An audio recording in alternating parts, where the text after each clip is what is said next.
like to begin by acknowledging that we are located on Treaty 1 territory, the ancestral lands and traditional territories of the Anishinaabe, Aninawak, Athinawak, Dene Sulin, Anishinaabe, Inuit, Dakota, and Nakota peoples, and the homeland of the Métis Nation. We also acknowledge that our water is sourced from Shoal Lake 40 First Nations. Today, I get to welcome our very own Kristy Wittmeier and Carrie Costello, and I would like to introduce briefly the co-PI, Dr. Stephanie Glegg, who is coming to us all the way from Vancouver, BC, where it is substantially earlier than it is in Winnipeg, Manitoba right now. So an extra acknowledgement to waking up extra early to be with us this morning. So today, Carrie and Kristy and Stephanie will talk to us about their project with the social network analysis and the role of networks for moving knowledge into action. So with that, I am going to turn the presentation over to you guys, and thank you again for joining us. Thank you, Liz. So welcome to Connecting for Care. So the role of networks in moving knowledge into action. And thank you for the land acknowledgement. I did also just want to say that our team does span across this country and across this land. And I know that we have people joining us from many ceded and unceded territories potentially. So do please take a moment to consider the many people and nations who have protected and honored our waterways and this land where we now walk for centuries and continue to do so. I did also want to acknowledge the harms and mistakes of the past and that these harms continue into the present day. We all do hope to move forward in the spirit of reconciliation and collaboration in this work. So we can go to the next slide, Jeremy.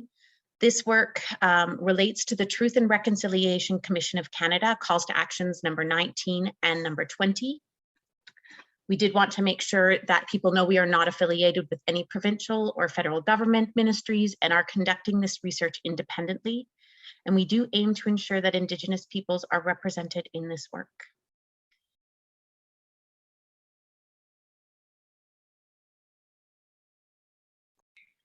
Thanks, Carrie, and thank you to you, Carrie and Liz, both for the introduction and the land acknowledgement. I'm joining here from Treaty 1 territory as well.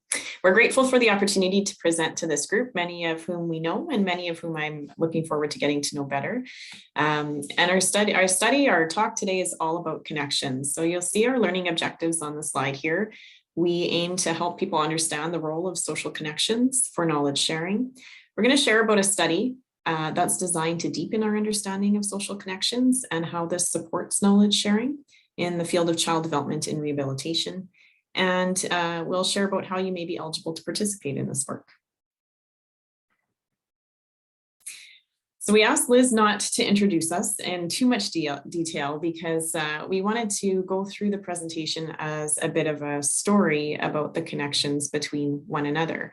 The study itself is about connections. So again, that introduction through how we become connected to each other was a suggestion from one of our team members that we thought was really appropriate. So for those of you who don't know me, I'm Kristy Wittmeier. I'm a physical therapist. I've worked for about 20 years in the field now, primarily seeing kids. I'm a researcher, again, focusing predominantly in pediatrics, and I have a number of formal roles, past and present, that are designed to support knowledge sharing or knowledge translation. Throughout my work, I've worked closely as a clinician, as a researcher, and as a person who supports KT with parents and other clinicians to find, use, and interpret research, as well as to create and conduct research. And my interests in relationship to this work really relate to how does our field of child development and rehabilitation move evidence into practice. I'm interested in knowing what types of knowledge are considered evidence and how can we support sharing multiple forms of knowledge between the many different groups of people that are involved in child development and rehabilitation. Next slide, please. So many of you will be well familiar with the field of child development and rehabilitation, but I'll just share it here so you know how we're defining it and conceptualizing it. This field is the health field that focuses on children with exceptionalities or support needs related to their development or to recovery from an injury that affects how they develop. And many of us are healthcare providers here. We often hear of or call some of these conditions beyond exceptionalities, disabilities, or developmental changes, differences, trajectories, sensory impairments, and many other terms. And you can see in the blue circle on the side some examples of diagnoses that, that often accompany or go along with this field. Next slide, please. So I said I wanted to talk about our story of connection to one another, in addition to relationship to this topic. And you heard a little bit about my interest in this area. And of course, I know I'm not the only one asking these questions. But then the next question became, how do we go about answering these questions about moving knowledge into practice? I read a study in 2019 that presented what looked like a really interesting approach to find some answers. And it used a methodology that I hadn't heard of before, something called social network analysis. Stephanie Glegg, who you'll hear from shortly, published a review focusing on how this method of social network analysis can be used to help find some answers, understand the relationships that influence knowledge flow.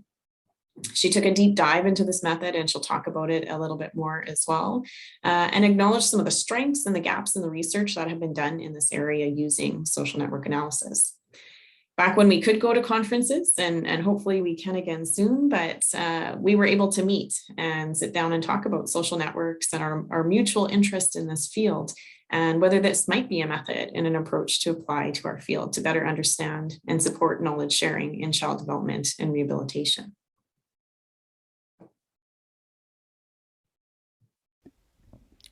This is where I jump in. So I'm Stephanie Glegg, and I'm joining from the traditional unceded homelands of the Coast Salish peoples, including the Squamish, Musqueam, and Tsleil-Waututh peoples, colonially known as Vancouver.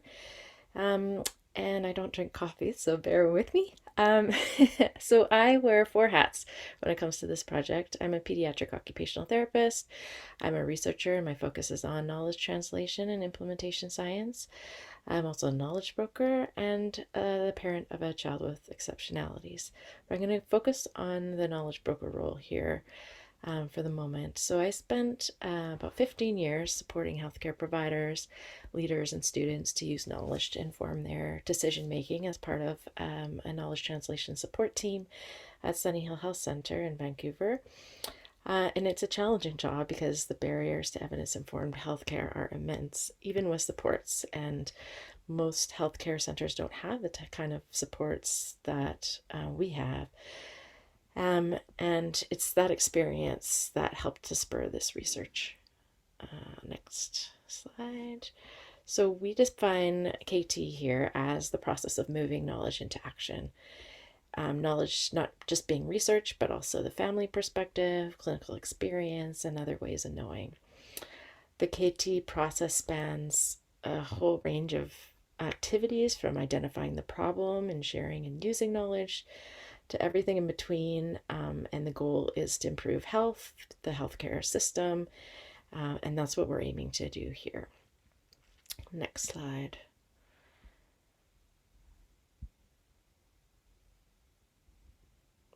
Jeremy? Thank you. So back to the social network piece. KT is inherently a social process because you don't just do KT to yourself. And it's the connections between people and organizations that drive the change. So these social aspects are an understudied aspect of KT, and that's why I spent my doctoral research learning about how patterns of relationships or social networks influence KT. You can see in this picture that we have people or actors from different groups like researchers, healthcare providers, and families who have connections or what we call ties to others. But some people are isolated, and some subgroups in this network are very small, which limit the sharing of knowledge. So the idea behind using social network analysis, or SNA, to inform KT is to identify the strengths and gaps in the network as a means of uncovering strategies to strengthen it. In this way, we can understand how to best improve access to knowledge for everyone and support its use. Next. So our goal with this study is to make it easier for people to connect and learn from each other. And we're focused on 4 groups, so healthcare providers, researchers, KT support personnel, and families, with the ultimate goal of advancing KT so that children and families who would benefit from supports have timely access to the safest, most effective healthcare available. I think this is where I pass it back to, oh no, I think our study has 3 phases, sorry. The first phase, which we're going to focus on today, is a survey to map out the network of connections and learn about the barriers to KT from the different perspectives. Second phase is interviews to get into more depth about the network and its barriers and enablers. And then finally, a consensus process that will help us generate recommendations to improve KT within and between the 4 groups in the network. So we're already starting to generate our network map here for the project. And because Kristy brought Carrie into the research, I'll pass it on to Carrie next. So, well, interestingly, Kristy and I were unknowingly working together for at least a year before we ever met. I was part of this Pan-Canadian Parent Advisory Group for a project called Bright Coaching, and she was the primary investigator here in Manitoba. So we didn't meet for quite a while, and when we did, it was because I needed her help. I had seen a grant come out through the Child Right Network, and I applied for a KT grant as a parent, not really understanding the ins and outs of funding or of KT. But after much confusion and back and forth, they decided they could give a grant to a parent as long as there was an institution to hold the money. I had only been in Manitoba for just over a year, and I didn't really know any researchers in Manitoba. So I reached out through this mutual project, and Kristy, to her credit, jumped right in to my out-of-the-box idea for a KT project for and about siblings of children with brain-based disabilities. This was about 4 years ago, and some of you may have joined us for Let's Talk Sibs. There was a Breakfast at Skye presentation, as well as some sibling groups and a parent group, all sort of focusing on how to support siblings. So, and Kristy and I have been working together ever since. Kristy's always been one of those researchers you wish you had on every project: open, thoughtful, ready to help and learn. And in this kind of work, none of us get everything right, because every project, every family, every parent is so different. So I really appreciate having someone to connect with and talk through things no matter what happens. So my name is Carrie. I come to this space first and foremost as the parent of 3 lovely daughters, ages 7, 10, and 14. If you are around Skye, you might have seen my daughter. She takes almost all of the life program stuffs and is often at camp. So you may have seen her around. She is currently obsessed with strawberry shortcake. So we can sing any songs like Strawberry Shortcake if you need waking up or a change of pace at 8:13 in the morning. She also lives with a profound intellectual disability and a seizure disorder.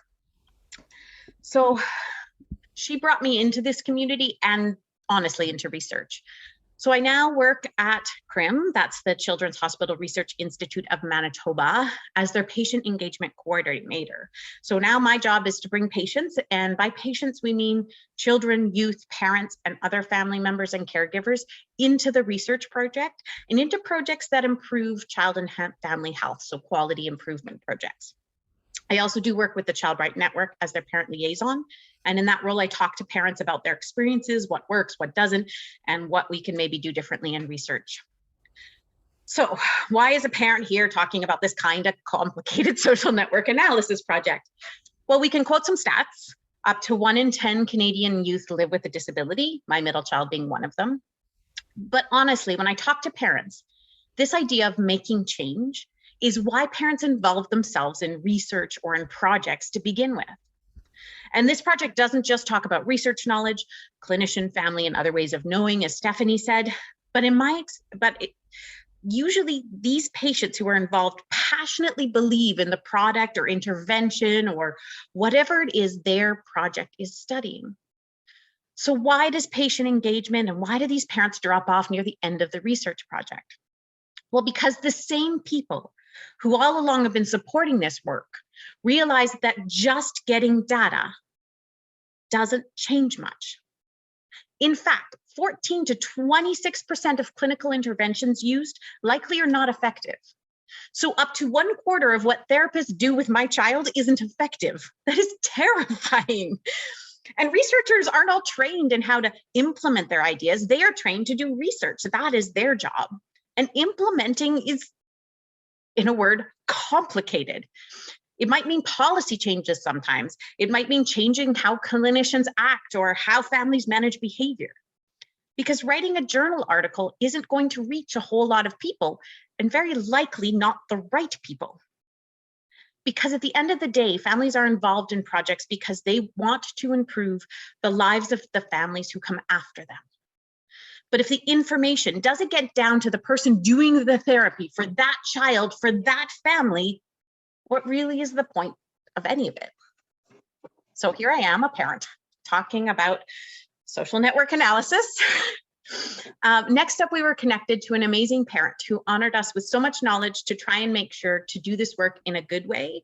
Symbia is also in BC and has 5 children and was not able to join us at 6 in the morning. So Stephanie's, we've got some quotes and some things that she shared with us. So I'll pass it back to you, Stephanie. Yeah. She actually has 6 kids, and so even more commendable. She's such an amazing woman. So Symbia and I met through a national not-for-profit called Moms Against Racism, and she leads the health advocacy team. And we, connected over our work and over our kids. And I just thought, you know what, it would be really great to have Symbia's insights on this project. So I asked her. She's super busy, obviously, but she thought about it and she said yes. And we're just so grateful to have her as part of the team. You can go to the next slide. She also wears several hats. So she's a wisdom translator, and that's a title that was given to her by an elder in her community. She trained as a nurse. She's a very strong advocate for people with disabilities in her community. And as I said, a parent to 6 children, 5 of whom have some sort of form of disability ranging from autism to ADHD and blindness.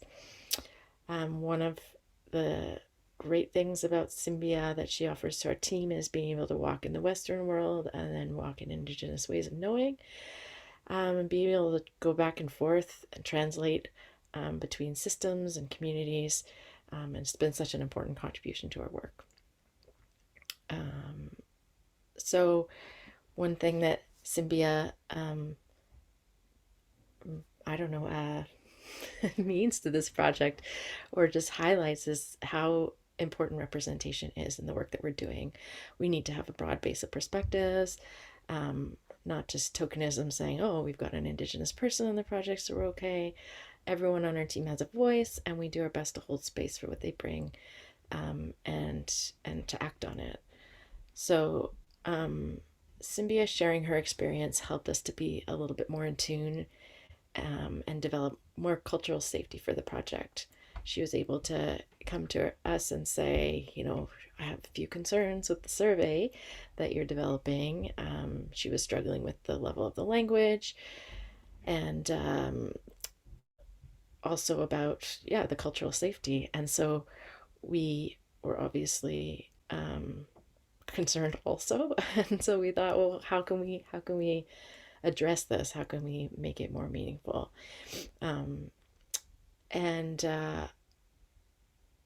Just, I guess, on the point of cultural safety,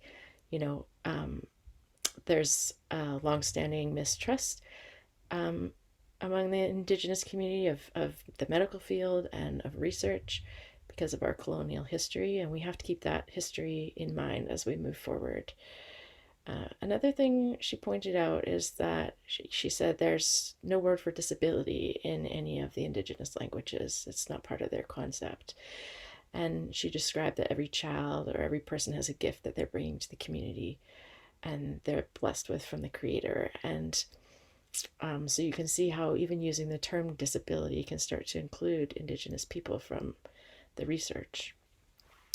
And so, as we'll discuss, our survey, our initial development of the survey, it was sort of built on the assumption that people were already connected. We were thinking of the people like Carrie, who's involved in research projects, has a role with CRIM, people that might be involved in healthcare quality improvement in healthcare centers. But we were missing a way to reach all of the families that aren't already connected. A lot of families don't have diagnoses, and they maybe haven't even accessed any services. And those people should also be part of the KT network. And so Symbia brought that more to light for us and helped us strategize to come up with a solution. So one shift that we made was develop a separate family survey for families that don't have those connections. And that family, rather than identifying the people that they're connected to, which we do in the original survey, we've made it anonymous, and we made sure that the questions in it, we're doing our best to have a level of cultural safety that needs to be there so that we don't create any more barriers for Indigenous people or others to be able to participate. Next.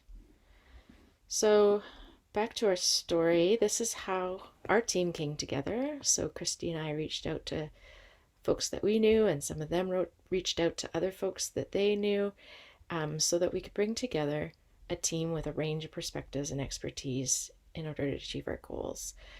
And for those who are fresh on their color theory, a yellow and red together, if you're a researcher and a healthcare provider, then you would show as orange. And so you can see that there are people on our team with multiple hats, multiple perspectives, and we have a great team that's super focused on what we're doing, and everyone is such an important contributing member.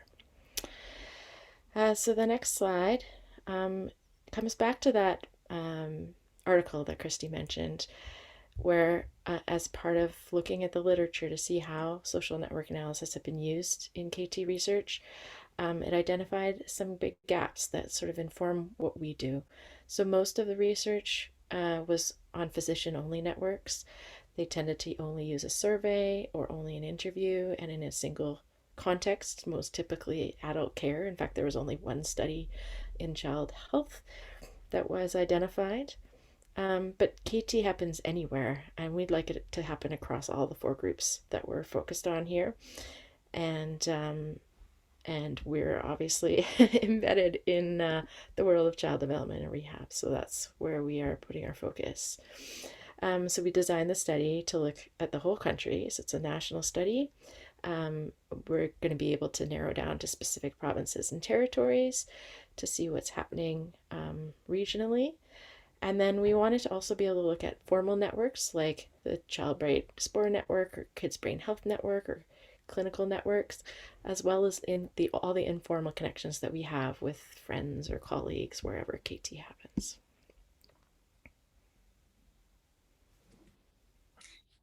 Thanks, Stephanie and Carrie. So as Stephanie was mentioning, we have 3 phases to study, and we're really focusing on this survey that's going to be rolling out soon, which will then roll into interviews. And ultimately, we want to improve knowledge sharing. We want to improve the services that we can provide. So just as a bit of a trajectory of where we're going. Next slide, please. So for phase 1, the survey we keep talking about, what we're going to be doing, and like I said, this will be available shortly, but if anyone's done a touch of research, you'll imagine that getting research through multiple ethnic boards across the country is a little bit challenging, to say the least, but we're on our way, and we hope to be able to share this with you soon. The aim of the survey is to understand how healthcare providers, researchers, people who support knowledge translation, and families connect within their groups, if you think of each of these as separate groups, but also across groups to speak with one another and to make sure that perspectives are shared and knowledge is shared. And we'll be looking, within Manitoba, but also, as Stephanie said, across the country. So really important to get a broad perspective and as many people participating in this as we can to get a full picture of the networks that exist in our field of child development and rehabilitation. Next slide, please. So some of these groups, as we're calling them, it's fairly straightforward. Researchers are people who design and conduct research as part of their formal role, usually affiliated with an institution like a university or another academic organization. People who support knowledge translation, that one's a little bit trickier. One of my hats is Physiotherapy Innovations and Best Practice Coordinator at Health Sciences Center. So that would be a knowledge translation role, or Stephanie's role as a knowledge broker. But we can think about this widely as librarians, for example, knowledge keeper, wisdom holders, anybody who has a formal role that includes helping move health-related evidence into action. And this can be work, paid work, or volunteer work in research or community organizations. Next slide.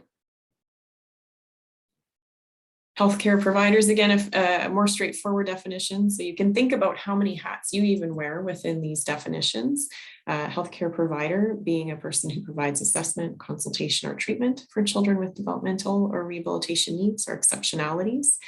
And then families, caregivers, it was alluded to a bit earlier. This is where it gets a little bit trickier to define. Again, the family member component of it is easy to define, but then the next step is family members who have participated in research or healthcare improvement projects like Carrie or Symbia, for example, and then family members who have not participated in research or in healthcare improvement projects.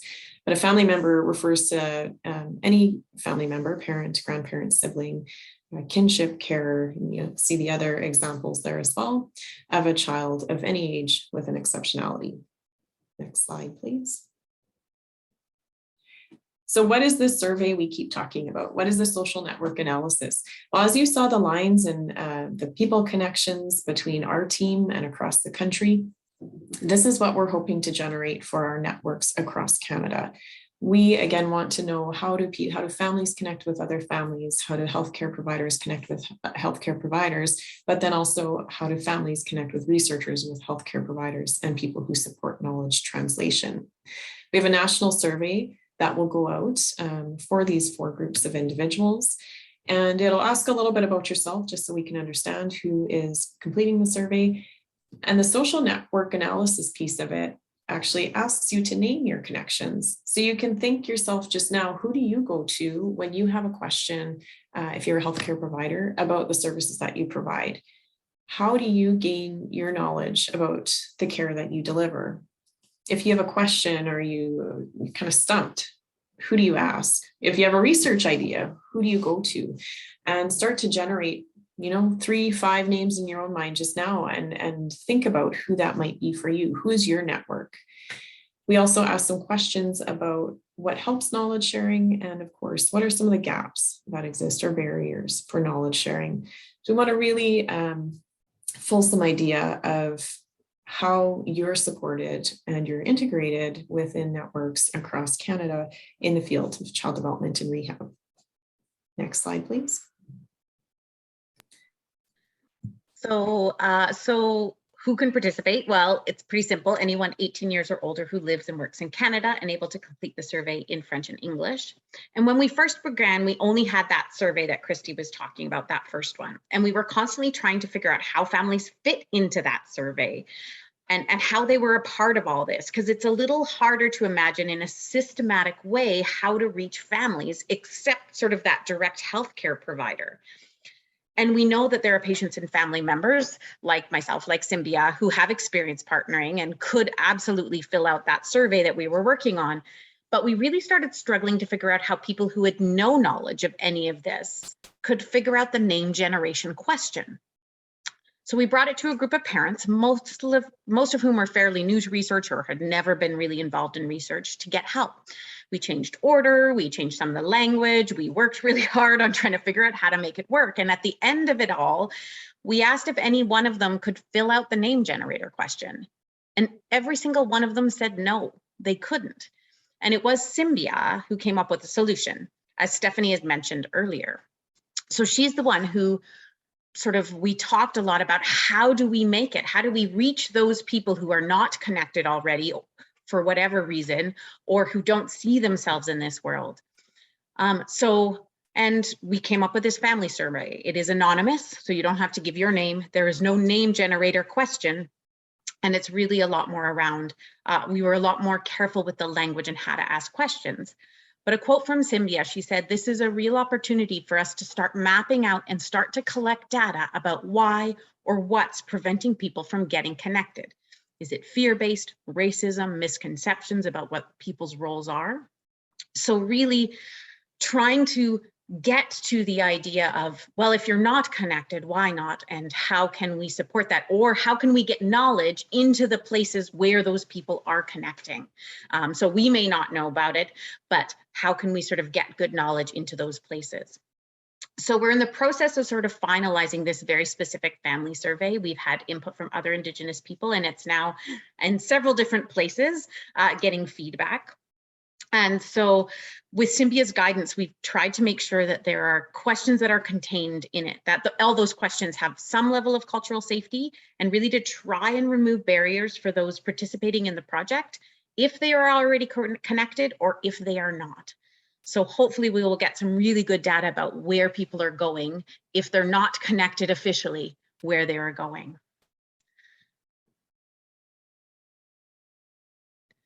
And so recruitment participants basically self-screen based on questions during the consent, and then based on what they say, they will either have the family survey or they'll have the regular survey.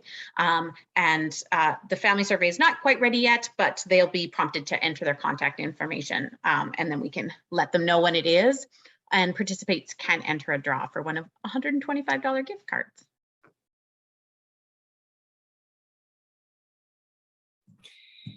So again, after the surveys are completed, we'll have a good picture, a good representation of where people are well connected and where there might be gaps. We'll know if Manitobans, for example, since we're at breakfast at Skye, are well connected amongst one another. If we're really good at connecting in our province, but how are we doing connecting outside of our province, or with some of those pan-Canadian networks that exist in our field? Are we really taking advantage or linking into some of that knowledge that's being generated and shared? Or are we providing our experiences to help drive research and knowledge sharing outside of our province as well? Like we said, we're gonna dig a little bit deeper into some of those connections and gaps to get a really good picture of what's going on in terms of connections to support knowledge sharing across the country. And then with that practical mindset, we don't want to just do research to have a picture of connections and gaps, but we want to be able to generate recommendations to improve knowledge sharing within and between groups in our field across our country. Next slide. You saw the image with the connections, between our team members, and this is what we're really hoping to move toward.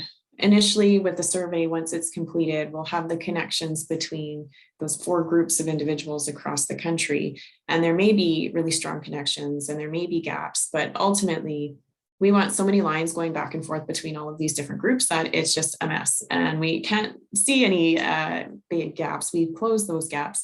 We've really established and created and supported that community across our country of people who are invested in supporting families and children who have exceptionalities. So we're working toward that development and the support of a community of knowledge sharing for the best outcomes and best healthcare for children. Next slide. So how can you participate? Well, we have a website. Like we said, we're still going through some of the final stages of our ethics process, but we thought it was still a good time to share our story. Sometimes you hear about studies that are going on and it's hard to understand what people are trying to achieve, who's on the team, but now you get to know some of us and where our stories came together and what our aims and hopes are. You can check us out a little bit more on the website, find out more about the project, watch for when the survey comes, and we'll certainly share it broadly once it's approved. And then Jeremy, you can see on the screen. Hi, Jeremy. He's been helping us out with the slides here and as a huge part of our team being together and being able to accomplish what we have been accomplishing to date. So feel free to reach out to Jeremy if you have any questions and he can help answer that or direct you appropriately. Next slide. So we just want to make another a special note about the image. We had, again, a wonderful suggestion from Cynthia that we have to really walk our talk. We have to demonstrate that we want cultural safety. We do believe in representation, as Cynthia has really emphasized and helped us to integrate into this project and into our team. And part of that was suggesting that even on the recruitment material and kind of the look and the feel of our study has to speak that. So we were able to reach out to, I apologize, I won't be able to say her name in her language, but Morningstar, it goes by she, her, for allowing us to use bear and cub, an image that we thought really represented the connections and that bond that we want to help support with this work. So please, if you want to learn more about the artist and her beautiful work, her website is right there.